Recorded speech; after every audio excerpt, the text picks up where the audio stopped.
Justiça absolveu os 7 réus envolvidos no caso da morte das 10 crianças das categorias de base do Flamengo em 2019. Pessoal, entre várias irregularidades discutidas aqui no livro da Daniela Arbex, que também escreveu sobre o caso da Boate Kiss e também do caso de Mariana, retratou muito bem a aflição das famílias e as situações que culminaram na tragédia, uma sucessão de erros que resultou no falecimento desses 10 futuros jogadores do Flamengo, de classe média baixa, de família simples e cuja família depositava toda a esperança nesses garotos, nessas crianças. Então eles viviam em containers e, pasmem vocês, não havia controle de proteção de incêndio, saída de emergência, havia materiais inflamáveis. O Flamengo não deu amparo para as famílias, nenhum jogador, nenhum dos sobreviventes ficaram no Flamengo. Então, simplesmente não continuaram no Flamengo. Isso tudo é retratado no livro da jornalista. Entre outras situações muito graves, o reparo do ar-condicionado, que tudo se originou de um curto-circuito de um dos aparelhos de ar-condicionado que havia sido reparado de acordo com as notas fiscais, mas tudo leva a crer que o serviço não foi executado, mas foi pago. E tudo isso conforme dados da perícia, pessoal.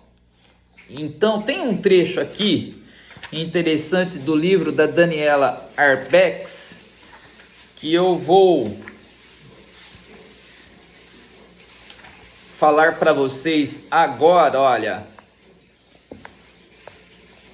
no escopo da proposta orçada em R$ 8.550 para a execução do reparo do aparelho do ar-condicionado, estava fornecimento e instalação do quadro com barramento trifásico, remanejamento das instalações aparentes e retirada das gambiarras do antigo centro de excelência. Então o termo gambiarra aparece textualmente na proposta.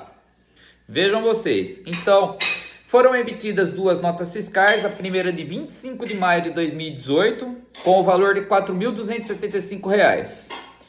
No documento fiscal, na área destinada à descrição do trabalho, constava fornecimento e instalação de sistema elétrico no futebol de base. A segunda nota foi emitida, está datada de 1º de outubro de 2018. Embora o serviço tenha sido faturado, ele não foi executado. Pelo menos foi o que disse José Augusto Lopes Bezerra, representante da empresa Anexa Energia Serviços de Eletricidade Limitada. Então, para surpresa, em inspeção realizada no local da data 19 de fevereiro de 2019, 11 dias após o incêndio, verificamos que o objeto do contrato 15.1/18-PA não havia sido realizado e as instalações continuavam as mesmas de quando a inspeção fora realizada, em registros fotográficos de antes e depois do evento, que culminou na morte de 10 adolescentes. Podemos perceber que o serviço que a empresa CBI foi contratada, para a qual foi contratada, não foi realizado, mantendo o mesmo alto grau de risco de antes verificado. As tais gambiarras elucidadas na proposta ainda estavam claramente no local, conforme apresenta a imagem. Pessoal, olha só o que levou o Flamengo a fazer diante disso. Então, ele também acrescentou que o quadro de proteção instalado no local não atendia a nenhuma norma de segurança, com disjuntores fora do padrão, fiação mal dimensionada e alto grau de riscos. Depois da confecção desse relatório, enfim, a Anexa foi contratada pelo Flamengo em 31 de maio de 2019 para fazer as adequações, para fazer a adequação das instalações elétricas do Ninho do Urubu. Quase 6 meses após a assinatura do contrato, o presidente do clube, Luiz Rodolfo Landim, enviou para o representante da empresa uma notificação de rescisão do contrato de prestação de serviços por inadimplemento, ou seja, por não cumprimento das obrigações pactuadas por parte da anexa. O Flamengo pediu ainda o ressarcimento dos valores pagos pelo clube na ordem de R$ 79.725,60. Por sua vez, vejam só, José Augusto Lopes Bezerra ingressou em juízo contra o Flamengo, cobrando R$ 586.900 do clube a título de danos morais e materiais por rescisão sem justa causa. Bezerra também acusou uma pessoa ligada à agremiação de ter cobrado mesada para a execução do contrato. Segundo a representante da anexa, a recusa em fazer tal pagamento teria gerado o fim do seu contrato com o Flamengo. Não aceitou a propina, vamos encerrar o contrato. A alegação de Bezerra levou o Flamengo a realizar uma interpelação judicial criminal no 16º Juizado Especial Criminal, com o pedido de que o representante da anexa apresentasse provas de suas afirmações. O procedimento segue baixado. Já a ação da Nexa Energia contra o Flamengo segue em trâmite na 6ª Vara Civil do Rio.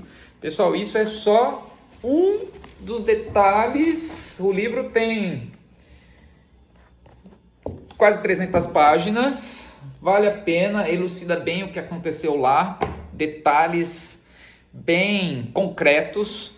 E vale a pena ressaltar também que o Flamengo, naquele momento, construiu um CT de 33 milhões de reais e deixou as crianças em situações subhumanas.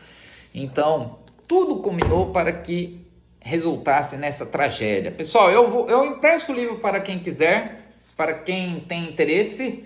Tá? O julgamento culminou, enfim, na absolvição, se eu não me engano, em primeira instância, dos 7 envolvidos na morte dos futuros craques do Flamengo, que está do nosso país, certo? Lamentavelmente, assim como o caso da Boate Kiss, mais uma vez, tá? Isso deveria ser levado por todos os órgãos de imprensa. Infelizmente, só tem informações concretas quem leu o livro ou quem acompanhou o julgamento desde o início. Pessoal, um grande abraço, tenham uma excelente quarta-feira.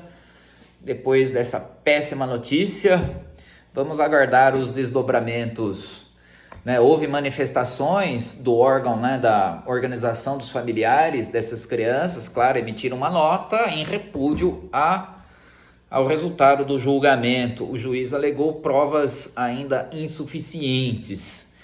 Então vamos continuar aguardando. Um grande abraço a todos.